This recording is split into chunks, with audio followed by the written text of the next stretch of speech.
ઉભો તાકાત હોય અને મોકલો અમારા પોલીસ અધિકારીઓને પણ કહીએ છીએ ખાખરાળા ગામના આંગણેથી એક પણ અમારા કાર્યકર્તા હોય, એક પણ અમારો ખેડૂત હોય, ભૂલથી પણ દબાવવાનો ખતરો ન કરતા, નહીતર જે સલામત નથી એ તમને પણ સલામત નહીં રાખી આપે. પીજીવીસીએલ વાળા ત્યાંથી ઓફિસેથી ફોન જાય તો જેવી રીતે ચમચાઓ નીકળી પડે એમ નીકળી પડતા. આવો અમે જાહેર જીવનમાં આવ્યા છીએ, ભણેલા ગણેલા યુવાન છીએ. આ તો કોંગ્રેસની ટિકિટો ભાજપની ઓફિસે બેહીને વેચતા હતા એટલે અત્યાર સુધી 30 વર્ષ સુધી હાલ્યું. હવે માથાના ભટકાવાના છે. આવવા જો તાલુકાની ચૂંટણી, આ વખતની તાલુકા જિલ્લા પંચાયતની ચૂંટણી આપણા ગામડાનો સ્વતંત્ર યુવાન લડશે. કોઈ આવીને કહે છે કે અમે કહીએ એમ કરજો, અમે કહેશું એટલું જ કરવાનું, અહીંથી છૂટાવ એટલે હાઈવે પર ઓફિસે પગે લાગવા જવાનું. આ રાજનીતિ ખતમ કરવા આવ્યા છીએ, આ રાજનીતિને ખતમ કરવા આવ્યા છીએ. અને મને પૂર્ણ વિશ્વાસ છે જેને આપણે કહીએ છીએ એ આ જ રોડ ઉપરની વાડીએ બેઠા બેઠા આપણને સાંભળે છે. જે બીપી ની ગોળી લે કે ઊંઘની લેવી હોય લઈ લે. આપણી પૂરી તૈયારી છે કે આવનાર સમયમાં તમારો સામાન પેક કરી લેજો. અમારું માન પર ખાખરાળા, પળાહા, બગડિયા, દેપરા બધું જાગી ગયું છે. સામાન પેક કરીને મોકલી દેવાના છે. બીજી વાત કે આજે અહીંયા જે મિત્રોએ આયોજન કર્યું છે, મેં એવું સાંભળ્યું છે કે જ્યારે પણ આવી રીતે આયોજન થાય, યુવાનો અમારી ટીમ સાથે જોડાય, યુવાનો મને મારી કોઈ ગામમાં મીટિંગ કરાવે, આમ આદમી પાર્ટી સાથે જોડાય, યુવાનો ખેડૂત ટીમ સાથે જોડાય, તો એને 2-5 જણા આવીને એમ કે પછી ખબર છે ને ઓલા ધ્યાનમાં રાખશે. અત્યારે ઉપાધિ એ જ મુકાઈ ગયા છે. આ રાજુ કરપડા છોકરું છે ને મારી માથે ઝાડવા ઉગાડે છે. ઉપાધિ એમની વધી ગઈ છે. અને છતાંય આપણા ગામડામાં રહેલા લોકોને આપણે કહીએ છીએ કે આપણી ગામડાની માતાઓ બહેનો દિવસ રાત મહેનત કરે, આપણે ભાઈઓ દિવસ રાત મહેનત કરીએ, અને છતાંય આપણે દેણામાં બહાર નીકળતા નથી. ઓલા બૂટ ચપ્પલ જેવી રીતે પોલિશ કરતા હોય એવી હાલતમાં જીવતા એ આજ કરોડો રૂપિયા ફરે છે. આ ક્યાંથી આવ્યા પૈસા? દરેક ગામડાની અંદરથી એમની ટકાવારી શું કામ ફિક્સ કરવામાં આવે છે? કેમ અધિકારીઓ એની ચાપલુસી કરે છે? પાછા 2-4 જણા હોય કે એમને તો સીધો અમિતભાઈ સારે સંબંધ છે. બોલતા નહીં કિશોરભાઈ, અમિતભાઈ મેં સાંભળેલી વાત છે કે અમિતભાઈ જ્યારે વોન્ટેડ હતા ત્યારે કે આમની વાડીએ રોકાતા. અમિતભાઈ આખા ગુજરાતમાં બીજું ઠેકાણું જ નહીં મળ્યું હોય. આજ વાડી મળી. હું પાટણ ગયો, ત્યાં એક ભાઈ કે અમારે ત્યાં 1 મહિનો રોકાણા હતા. સુરત બાજુ ગયો કે અમારે એટલે એ ફરાર વોન્ટેડ કેટલો ટાઈમ રહ્યા હતા. અને તમારો ધંધો વોન્ટેડ હોય અને સાચવવાનો છે કે લોકોના કામ કરવાનો છે? હવે એમને કહીએ છીએ કે તમારા અમિતભાઈ શાહને કહી દેજો તાલુકા પંચાયતની ચૂંટણીમાં બધું પડતું મૂકીને અહીંયા આવવું હોય તો વી આવે, અમારા લોકો તૈયાર છે. આની પાસેથી અવાજ આવે છે કે જે આવે એને મોરે મોરો દઈ દે. સીધી વાત એ છે કે આ ક્રાંતિ છે, આ લોકોની અંદરથી નીકળેલી ક્રાંતિ છે. આ ક્રાંતિને કોઈની તાકાત નથી રોકી શકે. અંગ્રેજો આના કરતા પણ મજબૂત હતા. એવું કહેવામાં આવતું કે અંગ્રેજોનો ક્યારેય સૂર્યાસ્ત થતો નથી. એટલા બધા દેશમાં અંગ્રેજોનું શાસન છે. 4 હવે જો ના જામો પીડ્યો છે, ભલે ઠરી જાય, મૂકી દો ઘડીક વાર. વાત એ છે કે અહીંયા આપણે પીડાઈએ છીએ. અહીંયા મારી સામે જેટલા બેઠા એ બધાની માથે દેણું છે. મારી વાત સાચી છે ખોટી? હા કે ના? તમે કોઈ છો દેણા વગર ના? બધાની માથે છે. આખી જિંદગી કામ કરીએ, પશુપાલનનું કરીએ, ખેતી કરવી, તનતોડ મહેનત કરીએ, પરસેવો વાળીએ, અને તેમ છતાંય આપણા ઘરે દીકરી દીકરાનો પ્રસંગ આવે ત્યારે આપણું ઘરાણું બહેનુએ ગીરવે મૂકવું પડે ને આ પીડા લઈને રાજુ કરપડા નીકળ્યો છે. આવનાર સમયમાં જે લોકોએ હું ગામડે ગામડે વિનંતી કરવા માટે આવ્યો છું કે આપણા પરિવારના ભાગલા કોણ પડાવે છે એને ઓળખવાનો સમય પાકી ગયો છે. મૂળીમાં એક બે વ્યક્તિ બેઠા બેઠા આપણા ગામડામાંથી અહીંયાથી શોષણ કરે છે, અહીંયા રાજનીતિ કરવા માટે ભાગલા પાડે છે, એને ઓળખવાનો સમય પાકી ગયો છે. આખા ગામે એક થઈ અને આવનાર સમયમાં વ્યવસ્થા પરિવર્તનની લડાઈ આપણે લડવાની છે. આપણા બાળકોના ભવિષ્ય માટે લડવાનું છે. આપણા ખેડૂતોને દેણામાંથી બહાર કાઢવા માટેની લડાઈ લડવાની છે. મેં સંકલ્પ કર્યો છે જ્યાં સુધી ખેડૂતો દેણામાંથી બહાર નહીં નીકળે તાવડી માના સાનિધ્યમાં તાવડી માની સાક્ષીએ પ્રતિજ્ઞા કરું છું આજે ખાખરાળા ગામેથી જ્યાં સુધી મારા ખેડૂતો દેણામાંથી બહાર નહીં નીકળે ત્યાં સુધી આ રાજુ કરપડાની લડાઈ ભારતીય જનતા પાર્ટીની સામે ચાલુ રહેશે. કોઈ એવું કહેતું હોય કે દેણામાંથી બહાર ન કાઢી શકાય એને કહીએ છીએ સિંચાઈનું પાણી ગામડે ગામડે પહોંચાડો, એમએસપી કાયદો લાવી અને ખેડૂતોને પૂરતા પાકના ભાવ અપાવો, અમારા ખેડૂતોને સારું શિક્ષણ મળે એવી વ્યવસ્થા કરો. 10 વર્ષની અંદર અમારો ખેડૂત દેણામાંથી બહાર છે.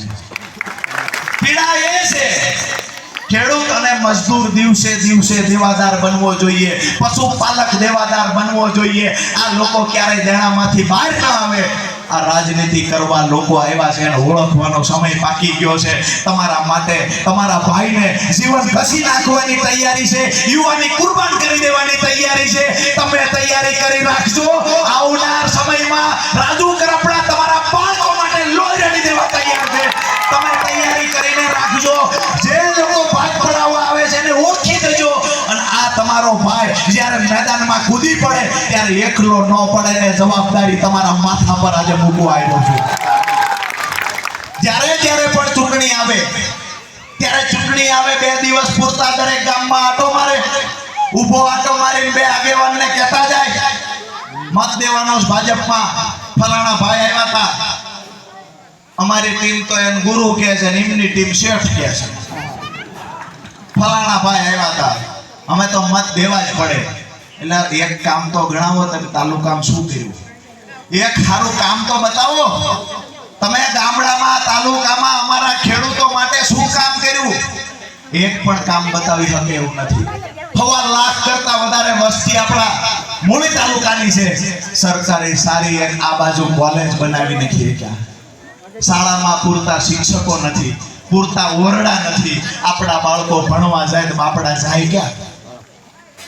મફત સારું શિક્ષણ આપવું, આરોગ્યની વ્યવસ્થા કરી આપવી, ખેડૂતોને પાક નુકસાન જાય તો વળતર આપવું, યુવાનો ભણેલા ગણેલા હોય અને રોજગારી આપવી. આ કામ માટે આજ દિવસ સુધી મૂળીમાં રહેલા ભાજપના નેતાએ ક્યારેય રજૂઆત કરી છે ખરી? ધારાસભ્યએ ક્યારેય રજૂઆત કરી કે અમારા યુવાનોને રોજગારી આપો, અમારે ત્યાં શાળા બનાવો? રજૂઆત થઈ? ખેડૂતોને દેણામાંથી બહાર કાઢવા માટે કોઈ લેટર લખ્યો છે? આજ દિવસ સુધી નથી લખ્યો. જ્યારે પણ પાક નુકસાન થયું છે, અતિવૃષ્ટિ થઈ છે, ત્યારે હંમેશા ખેડૂતોનો અવાજ બનીને રાજુ કરપડાને એની ટીમ નીકળી છે. તમને વિનંતી કરવા આવ્યો છું, મારી ટીમમાં તમારા ગામમાંથી મજબૂત 10 યુવાનોને આપો. હું દાવા સાથે કહું છું આવનાર સમયમાં કોઈ નેતાની સાળ પકડીને આપણા ગામે નહીં ફરવું પડે. આપણા ગામના યુવાનો મજબૂતાઈથી લડશે અને અહીંયાથી ગાંધીનગર સુધી અવાજ પહોંચાડવામાં એ યુવાનો અવાજ પહોંચાડશે. એ યુવાનોને ટ્રેન કરવાની જવાબદારી મારી. એ યુવાન તાલુકા પોલીસ મથકે જાય, એ યુવાનને સામેથી અધિકારીઓ ચા પીવડાવે ને તો જ ફરીવાર મારી ભેગું રહેવાનું. પીજીવીસીએલ વાળા કોકના લંગરની અરજી જાય ત્યાં આવે, જાણે ગામ ભાંગવા બારવટિયા નીકળ્યા હોય, 10-15 ગાડીઓ લઈને નીકળ્યા.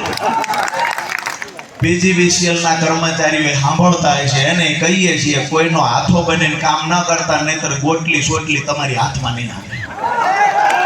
આ સીધી વાત છે. કોઈ જાજા માણા જોઈને સ્ટેજ પરથી વાત નથી કરતા કે ભાઈ આયા વાતો કરી દીધી પછી કાલ શું થશે. અહીંયાથી એ કહીને જાઉં છું મારી ટીમના હું નામ બોલ્યો, બીજા કાર્યકર્તાઓ જે કોઈ છે, ક્યારેય કોઈ પોલીસ અધિકારી ખોટી રીતે હેરાન કરવાના પ્રયત્ન કરે, તમારા ભાઈને યાદ કરજો, રાત્રે 1 વાગે ભેગા ઊભા રહેવાની તૈયારી છે. રાત્રે 1 વાગે ભેગા ઊભા રહેવાની તૈયારી છે. આ તો પછી મત માંગવાના હોય ત્યારે શેઠ આવે, પછી રાતે કયો ફોન કરો, ખાખરાળા ગામ નહીં, આખા તાલુકામાંથી એક પણ માણસ કયો અત્યારે ફોન કરો, કામ પડ્યું છે, કરી શકે કોઈ? એ કે અત્યારે ન કરાય. કવિ કેમ? આવો હર્ષદભાઈ, જીવરાજભાઈ, જોરદાર તાળીઓ બધાવો ચોટીલાના ગામડામાંથી. હવે આપણું પરિવર્તન નક્કી છે. આ ચોટીલાના ગામડાઓમાંથી અહીંયા મહેમાન આવે છે. પધારો પધારો પધારો. ખાખરાળીથી મહેમાન આવ્યા છે. જેમભાઈ ને વયા આવો આ બાજુ, ખુરશીની વ્યવસ્થા વાહણભાઈ કંઈક કરો, 2-4 ભાઈઓ.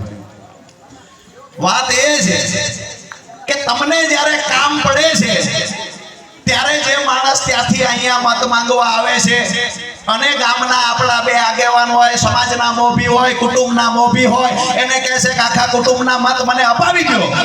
આપણા કુટુંબના મોભી, આપણા ભાઈ, આપણા વડીલ એના માટે કામ કરે છે, મત અપાવે છે. પછી આવતી ચૂંટણી મોદી ભાઈ અહીં દેખાય છે ખરા, હા કે ના? રાત્રે 10-11 વાગે અત્યારે હું તમને કહું કે આ બાજુ મૂળી તાલુકાના કોઈ ગામડામાંથી તમે એને ફોન કરી શકો ખરા? આપણે કહીએ શું કામ ન કરાય ફોન? અત્યારે તો સમજ્યા લાઈવ જોતા હોય આપણે, બરાબર? એમાં ડિસ્ટર્બ આપણે નથી કરવા. આમ થાય કે કેમ ન કરાય? તો કે દીએ કરાય, રાતે ન કરાય. બીક ન લાગે? 8 વાગ્યા પછીનું ગોઠવાઈ ગયું. અમે જે અહીંયા બધા યુવાનોને ખબર છે કે શું પરિસ્થિતિ હોય છે. મૂળ વાત એ છે, આપણે 3 મુદ્દા લઈને આજે અહીંયા આવ્યા છીએ. એક તો અમારા બાળકોને સારામાં સારું શિક્ષણ મળવું જોઈએ. શિક્ષણ વ્યવસ્થા કથળતી જાય છે, એ સુધારવા માટે થઈ આપણે જ લડવાનું છે. આપણા બાળકોનું ભવિષ્ય આપણે બનાવવાનું છે. માતાઓ, બહેનો, ખેડૂતો, યુવાનો જે પણ કાળી મજૂરી કરે છે, તેમ છતાંય આપણે દેણામાંથી બહાર નીકળતા નથી. એની પાછળ ક્યાંક ને ક્યાંક જવાબદાર સરકાર છે. મારી વાત સાચી, હા કે ના? તો આવી સરકારમાં બેઠેલા લોકોને ઘર ભેગા કરવા જોઈએ કે ના કરવા જોઈએ? એ કામ કોણ કરશે? તમારે કરવાનું છે. ચૂંટણી આવશે ત્યારે દરેક સમાજના ધાર્મિક, સામાજિક આગેવાનો આવશે કે મત અહીંયા આપો. અતિવૃષ્ટિ ગયા વર્ષે થઈ, પાક નુકસાન થયું, ખેડૂતોનું વળતર અપાવવા માટે અમે અમારી ટીમ લડ્યા. 165 કરોડ રૂપિયા સુરેન્દ્રનગર માટે, જે સુરેન્દ્રનગરને કહેવામાં આવ્યું હતું કે અહીંયા નુકસાન નથી, એ સુરેન્દ્રનગર માટે 165 કરોડ રૂપિયા લઈ આવ્યા છીએ. આ તાકાત અમારી છે. અને ફરી વખતે એમાં જ્યારે સાયલાન ચુડા તાલુકો રહી ગયા તો એના માટે રજૂઆત કરવા ગયા કે ભાઈ ઓક્ટોબરમાં નુકસાન થયું છે, એનું વળતર મળવું જોઈએ. એ વળતરની રકમ ઉપરથી નક્કી થઈ ગઈ. તો ગઈકાલ કોંગ્રેસ વાળાએ મેસેજ કર્યો કે વળતર હાટું થઈને જવું, એટલે એ તો નક્કી કરી લીધું છે. ગઈકાલે એક મેસેજ વાયરલ કર્યો, વળતર નથી મળતું. આજ દી સુધી ક્યાં ગયા હતા તમે? ભાજપ વાળાએ ભેળા થઈને આખા તાલુકાની પથારી ફેરવી દીધી છે. અમે આપણા યુવાનો, અમે આપણા ખેડૂતો, અમે માતાઓ, બહેનો, તમામ જે મોટી સંખ્યામાં દૂર દૂર સુધી ઊભા છે, આપ તમામને હું એક નાના ભાઈ તરીકે વિનંતી કરવા આવ્યો છું કે હું મારી જિંદગી, મેં કહ્યું એમ કે ધાવડી માતાના સાક્ષીએ કહું છું કે મારી જિંદગી યુવાનો અને ખેડૂતો માટે, જ્યાં સુધી ખેડૂતો બહાર દેણામાંથી ન નીકળે, જ્યાં સુધી આ વિસ્તારમાં સિંચાઈનું પાણી ન આવે, ત્યાં સુધી રાજુ કરપડા લોહી રેડી દેવાની તૈયારી સાથે મેદાનમાં આવ્યો છું. તમને બધાને વિનંતી કરવા માટે પણ આવ્યો છું કે આવનાર સમયમાં આવા લોકોને ખાસ ઓળખી જજો, મજબૂત યુવાનો ગામમાંથી આપજો. અને જ્યારે જ્યારે પણ જરૂર પડે કે કોઈ અધિકારી હેરાન કરે છે ત્યારે તમારા ભાઈને યાદ કરજો, અમારી ટીમને યાદ કરજો. ને અહીંયાથી જે 8-10 યુવાનો તમે આપો છો, આ યુવાનો ગામ માટે કામ કરતા હશે. આ યુવાનોને તૈયાર તમારે કરવાના છે. આ યુવાનો ગામ માટે કામ કરતા હશે. આ યુવાનો હું દરેક ગામડે ગામડે એટલા માટે ટીમ બનાવવા માંગુ છું કે 10 વર્ષ પછી રાજુ કરપડા હોય કે ન હોય, પણ કોઈ નેતાની સાળ પકડીને વાહે ન ફરવું પડે ને એટલા યુવાનોને તૈયાર કરવાના છે. રાજનીતિ એ કરવા આવ્યા છીએ કે અહીંયા એવા બીજ રોપીને જવાનું છે કે આવનાર સમયમાં નેતા હોય કે ન હોય, રાજુ કરપડા હોય કે ન હોય, આપણો યુવાન ગાંધીનગરમાં સચિવાલયમાં જઈને પગ પછાડી શકે એવા યુવાનોને તૈયાર કરવા માટે આવ્યા છે.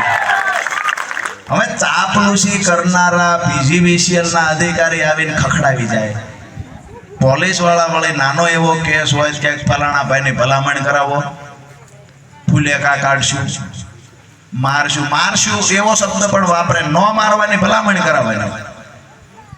એટલે ભાઈ અમે ગુનેગાર નથી, આવો દેવા પડે.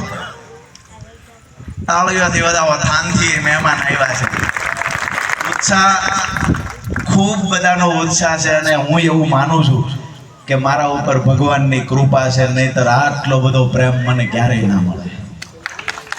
આટલો બધો પ્રેમ આ એક ભગવાનની કૃપા છે કે ગ્રાઉન્ડમાં લોકો હમાતા નથી, દૂર સુધી ઊભા છે, તેમ છતાંય તમે હાથવજો ને ઉપર હાથ પાતળી જાય નહીં. ખૂબ જ્યારે મોટી સંખ્યામાં આપ સૌ ઉપસ્થિત છો ત્યારે જે મહત્વની વાત છે, શિક્ષણ ક્ષેત્રે આપણા છોકરાઓને તમામને વિનંતી કરું છું, તમે ભલે મજૂરી કરીને ગુજરાન ચલાવ્યું હોય, આપણા છોકરાઓને કમસે કમ કોલેજ સુધી આપણે ભણાવવાના છે. આજે હું શું આ માટે બોલી શકું છું? કોણ છે રાજુ કરપડા? શું કામ અધિકારીઓ સાંભળે છે? તો ગ્રેજ્યુએશન એટલે કે કોલેજ પૂરી કર્યા પછી LLB ભણ્યો ને LLB પૂરું કર્યા પછી કાયદાનું જ્ઞાન મેળવ્યું, એટલે આજે તમામ અધિકારીઓ મૂંગા મોઢે સાંભળે છે. હું ઈચ્છું છું કે માનપરમાંથી હોય કે ખાખરાળામાંથી હોય કે અહીંયા પલાહામાંથી હોય કે વગડિયામાંથી તમામ જગ્યાએથી 10 યુવાનો એટલા ભણી ગણીને હોશિયાર થાય ને કે અધિકારીઓને એની સામે ઊભા રહેતા પહેલા પગ ધ્રુજવા જોઈએ. માટે તમામને વિનંતી કરું, મોટી સંખ્યામાં જ્યારે માતાઓ બહેનો છે કે આપના સંતાનોને, આપણા બાળકોને ભણાવજો. અને જ્યાં પણ તમને એવું લાગે કે અમે આગળ 12મું ધોરણ ભણ્યા, અમે શું કરવું જોઈએ, તો ગમે ત્યારે મને સંપર્ક કરજો.